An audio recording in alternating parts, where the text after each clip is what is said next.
planets. Another man kept an idiot whose words he put down and then put them together in such a manner as to make promises, and waited patiently to see that they were fulfilled. Luther believed he had actually seen the devil, and discussed points of theology with him. The human mind was enchained. Every idea almost was a mystery. Facts were looked upon as worthless. Only the wonderful was worth preserving. Devils were thought to be the most industrious beings in the universe, and with these imps every occurrence of an unusual character was connected. There was no order, certainty. Everything depended upon ghosts and phantoms, and man for the most part considered himself at the mercy of malevolent spirits. He protected himself as best he could with holy water, and with tapers and wafers and cathedrals. He made noises to frighten the ghosts, and music to charm them. He fasted when he was hungry, and he feasted when he was not.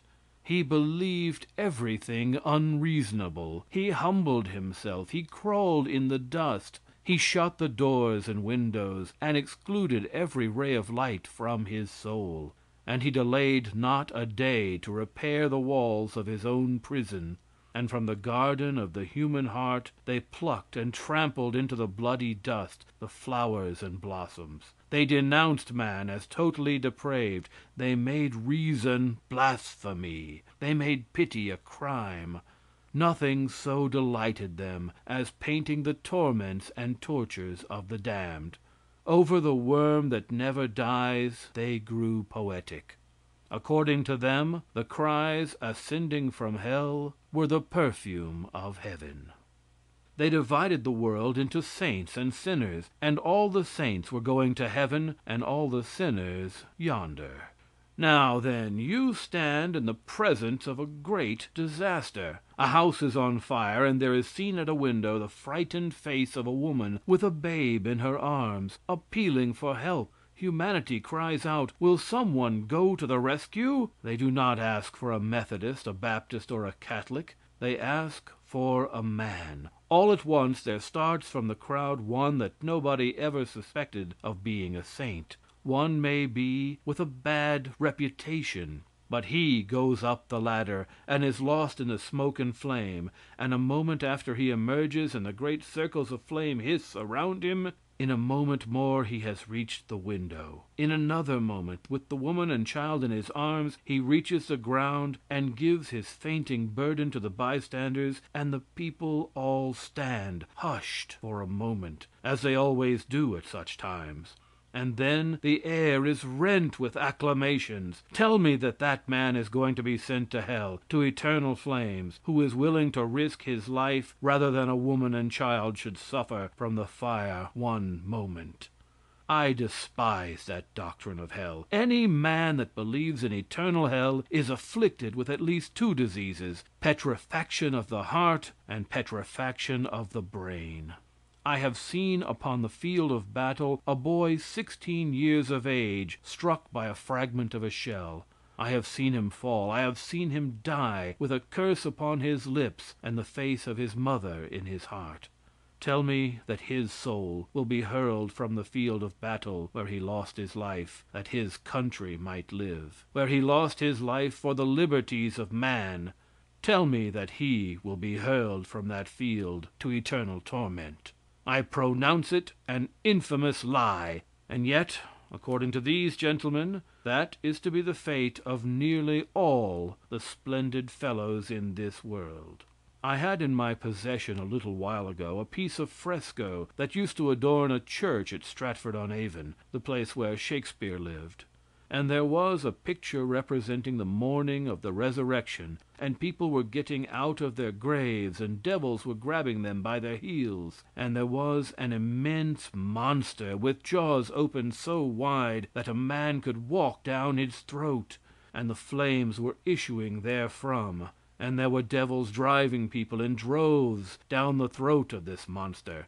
And there was an immense kettle in which they had put these men, and the fire was being stirred under it, and hot pitch was being poured on top, and little devils were setting it on fire, and then on the walls there were hundreds hung up by their tongues to hooks and nails, And then the saved, there were some 5 or 6 saved, upon the horizon, and they had a most self-satisfied grin of, "I told you so." At the risk of being tiresome, I have said that I have to show the direction of the human mind in slavery, the effects of a widespread ignorance, and the result of fear. I want to convince you that every form of slavery, physical or mental, is a viper that will finally fill with poison the breast of any man alive. I want to show you that there should be republicanism in the domain of thought as well as in civil government. The first step towards progress is for man to cease to be the slave of the creatures of his creation. Men found at last that the event is more valuable than the prophecy, especially if it never comes to pass. They found that diseases were not produced by spirits, that they could not be cured by frightening them away. They found that death was as natural as life. They began to study the anatomy and chemistry of the human body, and they found that all was natural, and the conjurer and the sorcerer were dismissed, and the physician and surgeon were employed. They learned that being born under a star or planet had nothing to do with their luck. The astrologer was discharged, and the astronomer took his place. They found that the world had swept through the constellation for millions of ages. They found that diseases were produced as easily as grass, and were not sent as punishment on men for failing to believe a creed. They found that man, through intelligence, could take advantage of the affairs of its nature, that he could make the waves, the winds, the flames, and the lightnings slaves at his bidding, to administer to his wants. They found the ghosts knew nothing of benefit to man, that they were entirely ignorant of history, that they were bad doctors and worse surgeons, that they knew nothing of the law and less of justice, that they were poor politicians, that they were tyrants, and that they were without brains and utterly destitute of hearts. The condition of this world during the Dark Ages shows exactly the result of enslaving the souls of men. In those days there was no liberty. Liberty was despised, and the laborer was considered but little above the beast. Ignorance, like a vast cowl, covered the brain of the world. Superstition ran riot, and credulity sat upon the throne of the soul.